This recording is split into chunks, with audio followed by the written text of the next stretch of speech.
Visiting with Huell Howser is made possible through a generous grant from the Ralph M. Parsons Foundation. We're getting stared down by a cow, but that's okay because that's what this adventure is all about. We've come to the Chino, Ontario area of the Inland Empire because for years, this part of Southern California has been known as cow country, and we are here to find out a little bit about that cow history, and here to tell us about it, Phyllis, introduce yourself to everybody. I will. Thank you, Huell. I'm Phyllis Outhier from the Chino Valley Historical Society. So you know about cow history. A little bit about cow history in Chino Valley, yes. Now, was I correct in saying that this is cow country? Yes, definitely. It became very definitely the largest settlement of dairies in the United States. Okay, so there were a lot of cows here, a lot of dairies here, and when did all this start? Well, for all intents and purposes of what we're speaking about today, the first dairy in Chino per se came in, the Arvidsson Dairy, which came in 1894, I believe. And 3 generations later, they sold the dairy and moved to Hemet. We have along where we're standing today a great number of dairies that were manned by the Basque, the Dutch, the Swiss. We had the Rieble Dairy, the Rohr Dairy, the Lahorgi Dairy, the Grant Dairy down the street here. So wait a minute, it started off with Dutch, Basque, Portuguese, the Borba Dairy. The first ones were the Swedish who came to Chino, and that was the Arvidsson family. And in essence, the Swedish family were the first people to populate the city of Chino per se. Now, why did they come here? Because of the weather. They got the word back in Minnesota and wherever that this was a very temperate climate, that there was lots of grazing lands, that this was a great valley to raise alfalfa, where the cows could eat outside day and night. They never had to build expensive barns to keep the snow and the sleet off of them. Just lots of little reasons like that. So this became, in the early part of the 1900s, all these little dairies started springing up here, owned and operated by the Swedes and the Portuguese, the Basque, the Dutch. People who came here from Minnesota and points east to open up their little dairy farms here in the Chino area. Yes, a lot of them came to California and they traversed California and settled here because this was the most favorable location for dairy cows. In those days, the dairies were smaller, 20 and 30 cows, 100 cows when they got really big, but remember, everything was hand milked. You had a bucket, you had a stool, and you had barbed wire fence, and that was a dairy. And these were family dairies, so it was a small family operation. They would live and work on their dairy. Absolutely, Huell. They were communities within themselves, the Dutch, the Basque, the whomever, but they stayed to themselves, and a little bit later in the years, they all sort of got together and everybody was a dairyman together, but the Dutch kept their what they brought with them, the Basque kept their traditions, their culture. That's right. It was wonderful. So let me get it straight. Starting in the late 1800s, but definitely moving into the early 1900s, through the teens and into the 20s and the 30s and the 40s, this area was filled, as far as you could see, with these little dairy family farms. Operations, you bet. Turning out milk, cheese, dairy products. Yes, yes, yes. And all was right with the world. That is absolutely correct. Okay, now we're continuing our cow story. We have hooked up with, your name, sir, is? Al McCombs. And you are the? Editor and publisher of the Chino Champion. Okay, so you know what you're talking about as far as cows go as well. Well, I've been here since 1956, that's 50 years ago. and I've seen this industry grow tremendously. All right, the 1950s, because Phyllis brought us up to speed through the teens and the 20s and the 30s and the 40s, but something very dramatic happened out here in the Chino area in the 1950s, just about when you got here. Well, that's right. Actually, what happened was the GI Bill of Rights.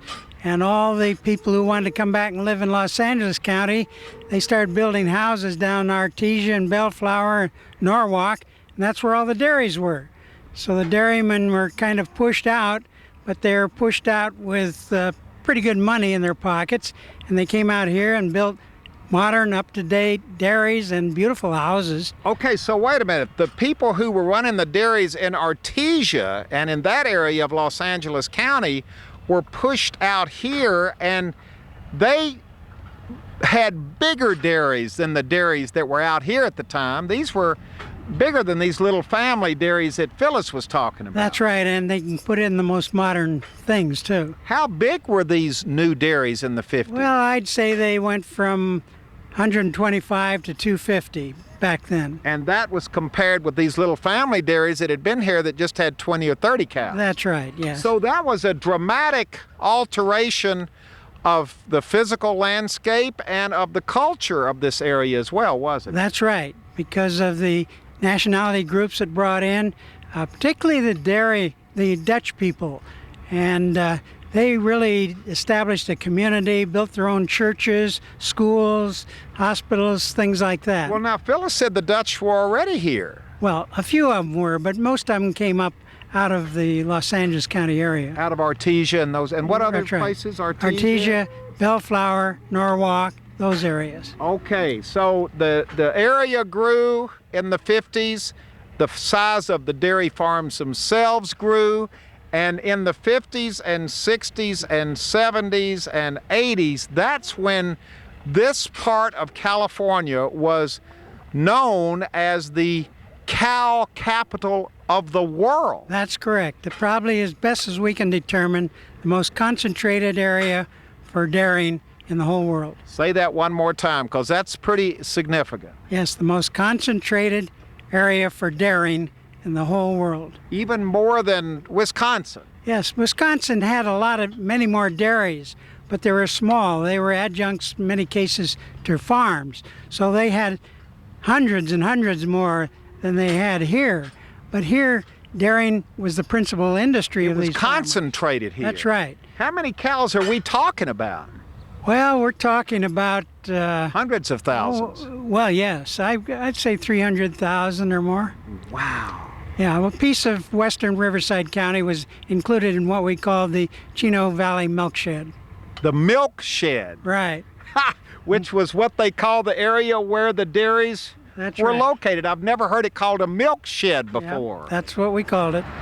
And now for the latest chapter in what was once the cow capital, the dairy cow capital of the world, because these days when you drive around Chino and parts of Ontario, you still see dairy farms and lots of cows out there, but you also see this. Look at this right here. This is absolutely amazing. And Al, what is it we're looking at right now? Well, we're looking at the end of a 50-year cycle. The same thing that drove these people out of Los Angeles County and came here. Now the crowds of home buyers have followed them 50 years later, and developers want to build this land. So this is the start of it. Developers have optioned or bought this dairy land out here and are just waiting now for city clearances and everything so they can go ahead and build their housing tracts. Well, now let's explain what it is we're looking at right now, because these were located all over this part of Southern California.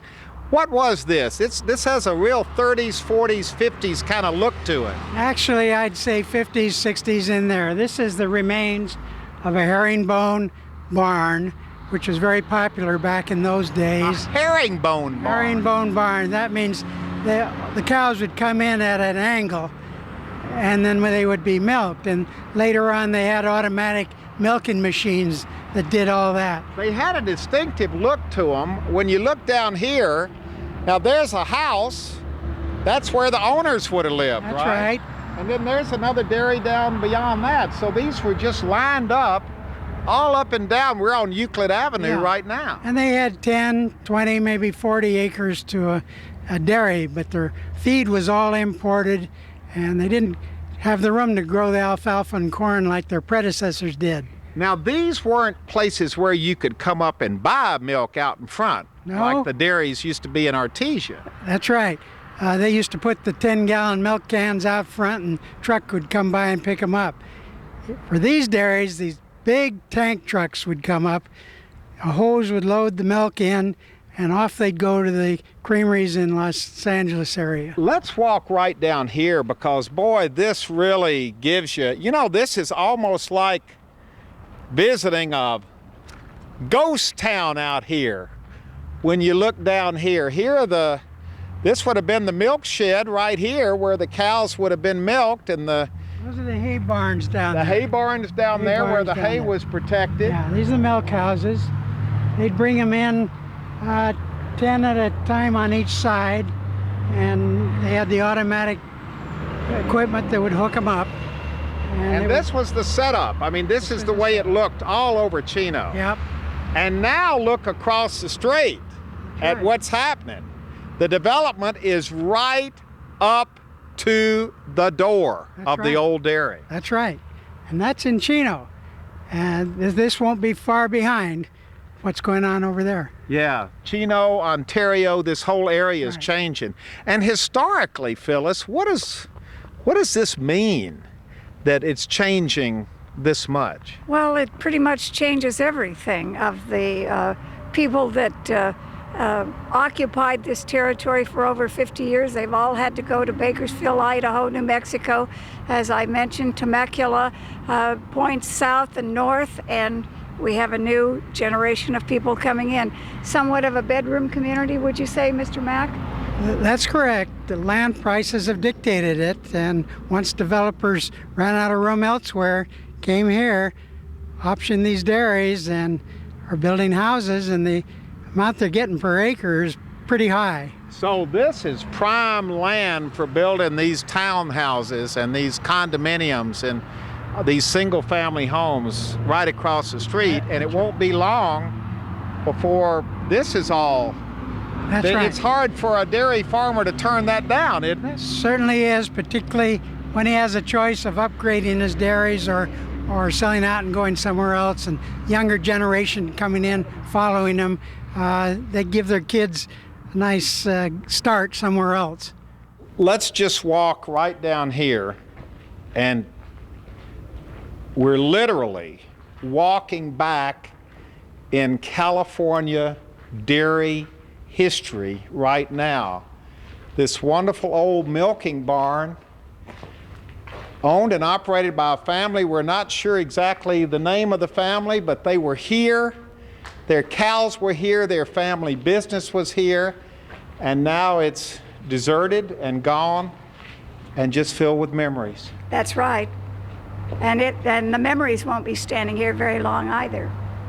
Well, this says it all right here on the side of busy Euclid Avenue. There are the new homes built right up to the edge of the road over there. Here's the new chain link fence, which has been put in to keep people from getting on the property.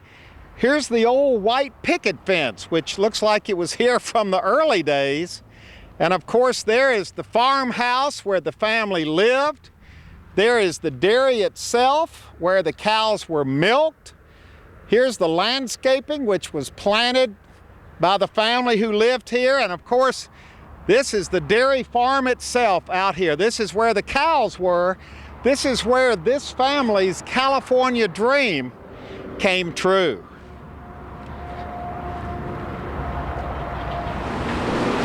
Okay, here come the cows. They're coming in to be milked. And Eric, we were earlier today in one of these old milk barns that is fallen down and was empty and deserted. Yours is still going strong. How many cows a day do you milk in your facility here? We milk about 1,400 twice a day in this facility. Starting at? We start about 10, 11 in the morning, and we milk pretty much till 10, 11 at night. So it's pretty much a 24-hour milking cycle, yes. I mean, 24 hours a day, 7 days a week, 365 days a year. yeah, we don't shut down for nothing. Well, but look, you're doing it with the, wait a minute, this one's still being milked. You're doing it with the automatic milking machines. Yeah, these are all automatic, and the milkers take them down manually, and then they come off automatic when the cows are done milking. Well, your relatives didn't used to milk this way, did they? No, they didn't. They used to milk by hand and put it in buckets and have to dump the buckets. So Can you believe that happened? everything has changed. The dairy industry has totally changed. So you're milking 1,400 cows Twice a day Sorry. In this facility. in this facility. So We this milk is like an assembly line going in and out of here. very much like an assembly line. 2,800 cows a day. There's only 14 machines on each side, so we have 28. So if you do the division, 2,800 times the division of how many cows are going through this barn, there's a lot of turn-ins going in and out every day in this barn. We have 2 shifts of milkers. These guys milk 4 to 5 hours a shift, and then they come back and do the same thing at night, 4 to 5 hours a shift. But there's 2 shifts of milkers, so it's probably about, altogether with all the cleanup and everything, we're doing about 23 hours a day. Okay, now we've come outside the milking barn for a better shot of the cows. And Eric, this is quite an operation when you see it. For somebody who doesn't really know all that goes into running a dairy farm, it's a big deal, isn't it? Yeah, it's a real big deal. I mean, right here we see there's about 200-300 cows right in this area here, and these are just going to get washed for milking. So wait a minute, these are getting ready to go in. These have already been milked, and they're coming out of the return alleys here.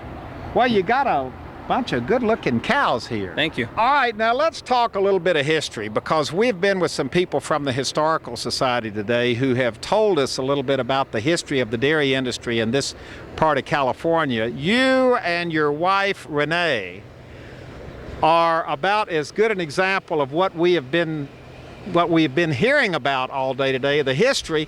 Tell us about your families. My family, I have my brother and my dad that work here. And my dad came from Artesia in '78 under his dad's supervision, and he came here, and I got married to Renee. Her mom and dad have also been in the dairy business for several years, and his dad was in the dairy business, and they have a dairy here just south of here, or back east, excuse me, and their last name is Vanderskoff, Dave and Shirley Vanderskoff. And so they were Dutch as well? They were Dutch as well. And your family was Dutch? Dutch. And before they came here, they were in Artesia with their little family dairy? Yes, they were in Artesia, and it seemed like the push was the same here with the housing and everything, that we all got pushed out of that area. I didn't, because I was so young that I didn't. It was my dad. But they were pushed out of Artesia here? They were pushed here. And before they came to Artesia, they were coming over on the boat from Holland. That's correct. Most of the old timers, they milked cows for years before they ever started milking their own cows. So they came over here in the early 1900s, and then they all started getting their own dairies in the 30s and 40s and 50s, and then it's all bloomed from there. They didn't come to California originally, though, did they? My grandfather, he originally went to South Dakota, and then he migrated to Artesia to milk cows. He wanted somewhere a little warmer. Somewhere a little warmer, yeah. So your family histories start in Holland, go to South Dakota. They milked cows there before they got too cold. Then they came to Artesia. Yeah. They stayed in Artesia. They were pushed out. They came to Chino. You all met and fell in love, and you're running your dairy farm right here in Chino today. That's correct. Yeah, that's correct. We got married about a couple years ago, and we both know the industry, so it makes it much easier. She understands when I don't come home early, and she does the bookwork for the dairy, so it makes it a lot easier. She understands everything, and it just makes it a real nice situation. Well, your whole family was immersed in this from the early days, too, from Holland. Oh, yeah, all of them. All the way back to my great-grandpa, Grandpa Pierce. He came from Holland and was one of the first ones in Chino here, the original ones. So when he came here, he was really a pioneer in this industry. Oh, yeah, everybody thought he was nuts. Why? Because he was out in the middle of nowhere out here? Pretty much, and all by himself, and everybody was back home and all by himself. Now, when you say back home, what do you mean? Artesia, Holland. He got on a boat by himself too, just like my grandpa, or actually my Papa and Beppa Vanderskoff, got on a boat, said goodbye to their family, thought they'd never see him again. Isn't that interesting, this connection? Look at your son down here. Yeah, Should you go? He thinks it's a big puppy dog. So he's, check it out, look at him checking out the cow over there. Is it okay? Oh yeah, he's not scared at all. No. Well, That's of a good course sign. not. It's part of his heritage. That's right. Yep. Yeah, he knows. I mean, it's some of it is instinctual, and my dad always says that. I mean, if you have a job and you gotta like it, but in the dairy, it's a lot of instinct. I mean, you're brought up from. I was that age when I was on the dairy in Artesia, and here I am 30 years later, and I'm still here. Yeah. So it's in your blood. I guess we don't have a choice. That's okay. I would pick the dairy industry over anything. It's a great family life. It's a great business. I mean, you work hard together as a family and you make something of it. Everything that you put into it, you get out of it. So you're sounding just like your grandfather. Yeah. Probably. That's the dream they came here with. Yeah, that's the dream they came here with, and I mean, we carry that on, and that's part of our heritage and part of the way we feel. So after all of this time of the Haakma family being here in Southern California, starting with their immigration here from Holland, I guess almost a century ago, the news is that you all are moving again, that you're leaving again. Yeah, we're leaving again. We got the houses and stuff pushing on us again, and so wait a minute, here are the houses right here. Yeah. There are the beautiful mountains off in the distance, but here are the houses. They're coming in on you just like they did, years ago in Artesia, which forced you out to come here in the first place. Yeah, my dad could tell you better about that because I was so young when we left there, but the same thing happened there essentially that's happening here. So this is history repeating itself. It's repeating itself. Well, how do you feel about that? Well, I like to stay in one place for a while. It looks like we're going to go again, Now, where are you going? Clovis, or actually West Texas, actually. And we'll live in Clovis, New Mexico, and we'll commute to the dairy there in West Texas, Lariat, Texas. Lariat, Texas. Why Lariat, Texas? Oh, I don't know. That's where we found a piece of land at. It seemed like a place to go, so that's where we ended up at. So is the deal that it's just too expensive to own this much land here anymore? Yeah, the cost of doing business here is just pushing us away. That's what it really is. Land prices and environmental issues, permitting issues. That's what's really pushing us out of the area. I mean, Lots we love of regulations. We love California, but we just can't stay here anymore. And what about the neighbors? Do they complain about the smell that comes from a dairy farm? Do they complain about the dust? Is it that all this development? Actually, we have pretty good neighbors. They never bother us much at all. Uh-huh. We never hear nothing. But that's part of it, though, isn't it? That with the houses moving closer and closer in. Yeah, and just with it pushing from all sides now, I mean, it's not where it's just localized in one area. I mean, we're getting boxed in. It's coming out of the South Corona. It's coming in from Riverside. It's coming in from Chino. So we're really getting boxed in. Is this the kind of thing that the dairymen get together and talk about? That who's leaving this month, who's leaving next month, who's going to Texas, who's going to the San Joaquin Valley? Yeah, we have a lot of that. We have lunch here at a local pizza place on Wednesdays and Fridays, and that's usually the talk nowadays is who's leaving. And nowadays, it's monthly. People are leaving the area. And a lot of them are going to the San Joaquin Valley in California, aren't they? Yeah, a lot of them, but that's kind of slowed down some, though, because the regulations up there now are getting pretty strict up there now, too. So a lot of guys are looking out of state now, and that seems like the big push now into New Mexico and Texas. Not so much San Joaquin anymore. Your family's already there. Yeah, the wife and the kids are already up in Clovis, New Mexico. We just moved them up there a couple weeks ago. And by the time this airs in October of 2006, you'll be gone. Yeah, we're going to be gone probably. The cows will still be here till probably the end of October, but we're moving families and houses and everything else out. And do you know anybody in your new hometown? Oh, yeah, we know a lot of people out there. We're moving to Clovis, and a lot of dairies from this area have moved to Clovis, so we know people there from this area. So, I mean, it's not like we're moving to somewhere where we don't know anybody. So this is just the next stop in this migration that started in Holland and went to Artesia and came to Chino and now is going to New Mexico and Texas. It'll probably be the last stop too, because out there you're not going to push away, for house development out there in Texas. It's wide open land out there, so we'll be out there for a long time out there. When you walk through here, there's the family home there. There's the family land here. Family dog with us. How do you feel about it? Do you think you're going to come back and see it when there are 240 homes here? Oh, we'll always come back. I mean, we grew up here, so this is our home. And, we'll create a new home where we're going, but California will always be home. That's where we were born and raised. But how will you feel when you look out here and see 240 houses?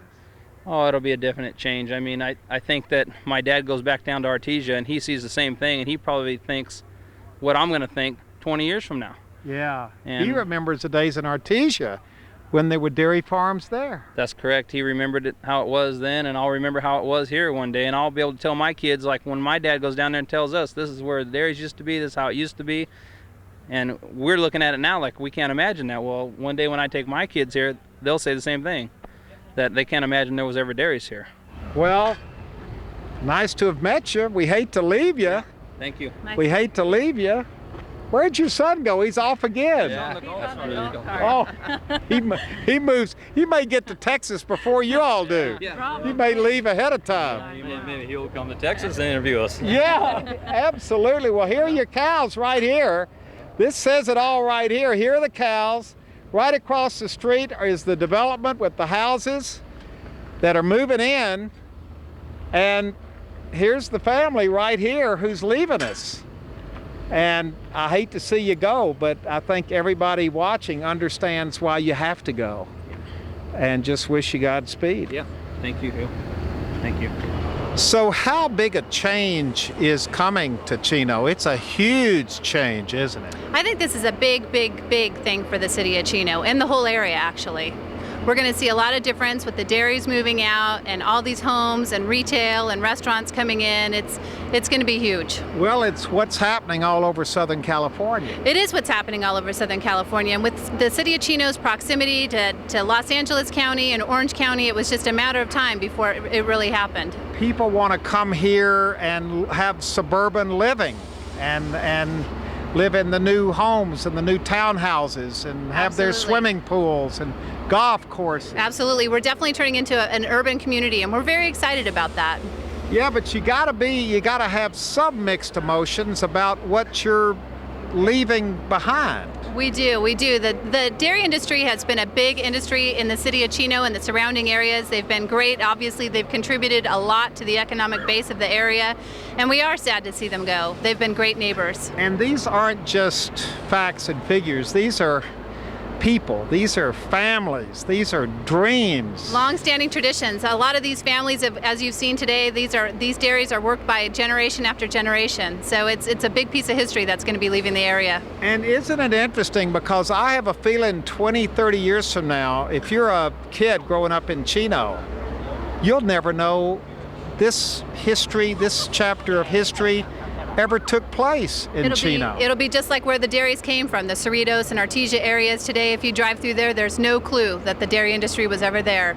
And we are trying to preserve some of the history here. We have some museums, and hopefully we're going to be able to retain some more of this very rich history. But basically, it'll be gone. The industry will definitely be gone.